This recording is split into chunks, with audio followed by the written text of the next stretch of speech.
As much as journal setups and resolutions are supposed to be a new year, new me kind of thing, I always find it takes me most of January to work out what I actually want from a new year. This year was no exception, but because I've realized this about myself, I was able to build in some flexibility into my bullet journal so I could expand my inclusions once I settled into the new year. Hi, it's Erin, and this is my new bullet journal setup part 2.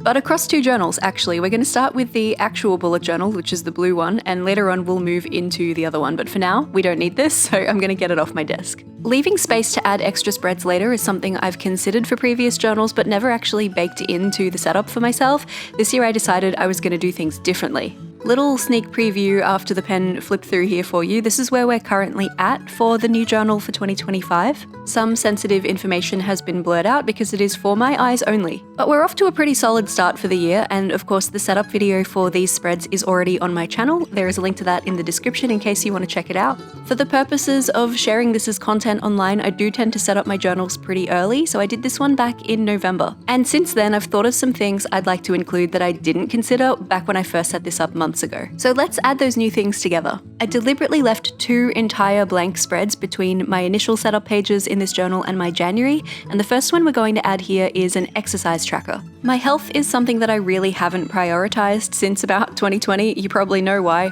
Obvious reasons, the whole planet did it. But it is something I really want to prioritize in 2025 and get back to a place where I'm doing this stuff automatically without having to actively factor it into my life. So an exercise tracker is a space where I'm going to record different ways that I approach movement throughout the year. I used to be a pretty keen weightlifting gym girly. I really slipped away from that because my gym flooded and got destroyed. I have joined a new gym and I am lifting weights again, and it feels really good. So that is going to be really what I'm prioritizing, but I also dance a lot.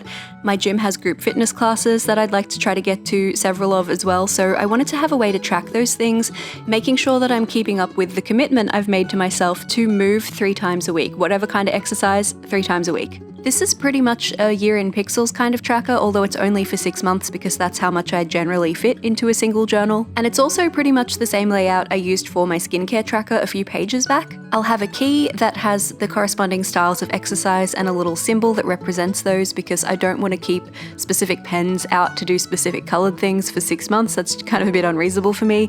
So I want to just do it with whatever fine liner I have on hand and have that be okay. And thankfully, I have a little wearable fitness Garmin watch device thing that tracks when I exercise, so I can look back through that data and retroactively fill in the stuff that I've already done here, which will help me feel motivated to use the tracker going forward too. So far, so good. Some days I will both go to the gym and lift some weights and also have a dance class that evening maybe, so I wanted to make sure there was room to track both of those events, which is why all of my boxes are 2 spaces wide for each day. And for my key, I'm actually leaving a space blank at the bottom in case there's another style of exercise that I decide I want to introduce later or differentiate in some way. But if I don't end up doing that, it won't bother me to have that little extra space at the bottom because I knew that I was just doing that to make my own life easier. So I like adding the flexibility to stuff lately. It's really working well for me. Of course, because these pages are part of the original new journal setup area of the book, I'm going to decorate them using the same things that I used to decorate those original initial spreads. As always, I will have links to whatever I can link you to in the description down below, but unfortunately that washi tape I just used, for example, is no longer available.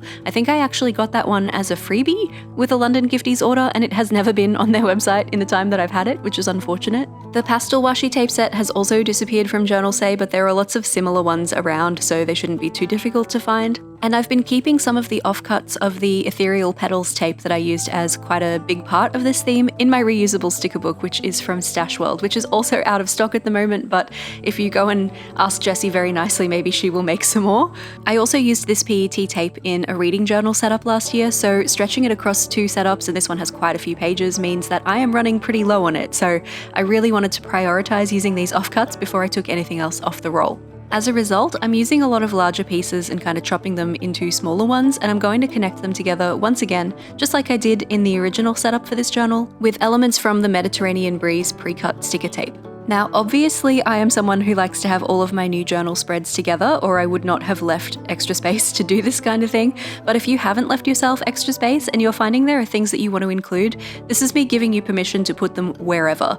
If it makes more sense for you to put them in the back of your journal so they're quick to turn to, then put them in the back. If you're happy with the original bullet journal style method and you're going to thread your pages and be like, this continues over here, you should do it like that. There is no correct way to do this. I just like this to be chronological, which is funny because other things like my reading journal, I don't care about chronology at all. But functionality and something that's going to help you, I don't think it really matters too much where it goes in your journal as long as it's in there somewhere. And now my exercise tracker is in there. So now let's do the page that's opposite, and this one's just for fun. This one I think is going to be really cute. It's a bingo board. You know how people have been saying if something crazy happens, wow, that wasn't on my bingo board for 2024? I'll be able to say that now. This one was a little kernel of a seed of an idea in my mind. Basically, over the Void Week period, I was away at a music festival, and every time I thought of something that I thought would be a cute inclusion for a bingo board, I would write it down in my notes app on my phone, and eventually I had enough to actually put together a bingo board. Some of these are much more achievable, easy goals, and some of them are a little bit outside of my comfort zone to push me to try a new thing or work towards my actual goals. At the time I started brainstorming these ideas, obviously the year hadn't started yet, but I can proudly say now that I've actually achieved a few of the things on this bingo board already. So what am I actually including as my goals here? I thought I'd take you for a little walkthrough. We've got travel to a new Aussie city. I live in Australia, so that's a bit more achievable than overseas travel. See my favourite band live. Learn a song on Melodian. That's one of my big goals for the year. I'm learning to play the button accordion. A bit wild, I know. Declutter my pantry. Reorganize my stationery. Hey, we may have done that one already. Learn a new jig is related to a dance style that I do. Try a new dance style. I'm enrolled in some classes, but I haven't tried them yet. Create a digital product. Go bowling, read a book in one day, run a workshop. I ran like 4 last year, so I feel like that's pretty achievable. Get an oven. I haven't had an oven in my house since 2020 when our old one broke, so that's a big goal for the year. Create a physical product. Do the Procreate course. I bought it literally a couple of years ago and I haven't had time to sit down and do it, so do the Procreate course is a big one for me this year. I want to sew a top. I made a skirt last year and it went okay, but I want to try a top this year. I want to go skating. Actually, I've already done that. It was fun. Watch the sunrise, go to a museum, go to the movies, see a musical. I have tickets. Be a guest on a podcast is a bit of a pie in the sky one. I don't know if I could make that happen, but we'll see how we go. Write a song. That's something I haven't done in a long time. I actually have a degree in that. Go swimming, which is not something that I typically do ever, so little challenge. And sew a dress. Pretty exciting that I can already colour some of those boxes in. If you want to see that happen, make sure you stay tuned to the vlog for February. I have a little journal vlog that I post every month that shows you kind of behind the scenes of actually using my journals, so if you want to see these coloured in, you'll have to watch the vlog or stick around for the flip through that will be in like 6 months' time. I've left the middle square blank because that's something that I've seen other people do with bingo. I assume it is to make it easier to get a bingo row, but ultimately I'd really like to colour in the whole board, not just get a line. That said, because this journal is just for the first half of this year, I don't know if I'll migrate the bingo board over to my next journal after this one, or try and complete it in 6 months and not the full year. Wait and see, I guess, because I haven't worked it out yet for myself. With this whole bingo board idea, this doesn't necessarily have to be in a bullet journal situation. You could put this on a notice board or on your wall or on the door of your fridge with a magnet. It doesn't have to be in a journal like this. I have left myself another blank spread and I don't have anything to place there just yet. I had an idea, but I decided against it, so we're going to switch to the other journal now. If you've been watching my channel for a while, you might recognize this journal. This is my cash flow notebook. At the end of every month, I typically go through my finances for the previous and record some things, and I went to do that at the end of January and realized I hadn't set this up yet for 2025, so that's why we're doing it now. The layout I'm using is exactly the same as what I did for last year's layouts in this journal because it worked really well for me, but my circumstances have changed a little bit with regard to my work. I am doing a lot more content creation and a lot less photography now than I was this time a year ago, so I have adapted the income section here to reflect that. This is essentially just 3 tables across a single spread. The top table is for income, the second table is for savings, and the bottom table is for expenses and spending. I'm a pretty mindful shopper anyway. I don't tend to spend a lot of money on stuff that I don't need, so I'm actually winding back on the way that I track my spending for 2025. I used to write down every single transaction and categorize it.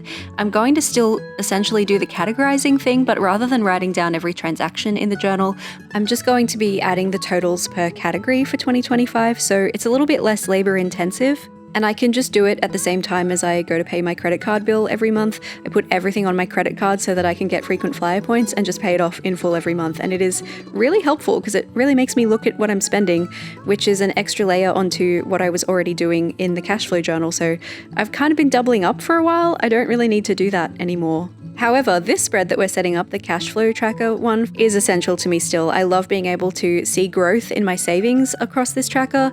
I love being able to really see how much money I'm spending across a category and if it's still falling into budget, because I can still be mindful about that without knowing that I spent $64 on grocery that one time.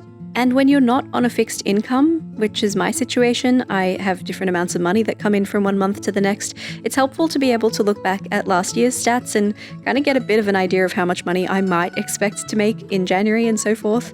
I'm also splitting up the categories for my income a little bit differently this time because obviously making my money mostly off YouTube now, that means it's a little bit different to when I was shooting weddings as my main income source. So having this split into money that I make from YouTube ads, money that I make from sponsorships, money that I make from affiliates, as well as like the general bit of photography that I still do, is going to help me to also project that stuff for next year as well. And I like to include the opening balance for my savings, but I don't need that for any of the others. So I have an extra column in the savings table that isn't in any of the others, and that just means that they don't all perfectly line up from one month to the next, but that's okay by me.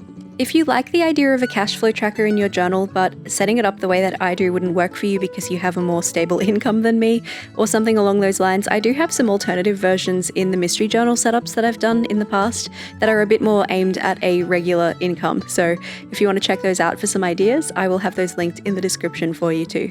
I did not decorate my cash flow spreads for last year in this very same journal because this journal is going to last me several years because I only use a handful of spreads in it every year. I did not decorate them at all, but I wanted to bring some of the decoration from the bullet journal setup into this one because I really do consider it an extension of those layouts. I just like having it separate for privacy reasons, so I'm going to add more of the washi tape, more of the PET tape, and more of the markers in this one as well, so that things feel like they all belong together, even when they're in different notebooks. Granted, there's not a huge amount of space for decoration here, so I'm taking a pretty normal sized washi tape and ripping it in half to make it fit on the left and right sides of the spread, but I really wanted some pretty on here, so I'm gonna do what I've gotta do.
Now that my cash flow tracker is set up, I can actually use it to track my January data, because that's something I'm a little behind on at this stage, but it feels so good to have these extra spreads set up, and I'm really grateful to my past self for factoring this in, for knowing myself well enough to know that I was going to need this space. Are there any spreads that you wish you'd added to your journal when you first set it up? Did you leave yourself any room? Are you going to add them in another way? Let me know in the comments down below. And if you're keen to keep watching, here is the initial setup in the bullet journal with all of those pages that we didn't set up together today that I have started using. And underneath that is a link to a video that is just about my cash flow journal in case you want to know more.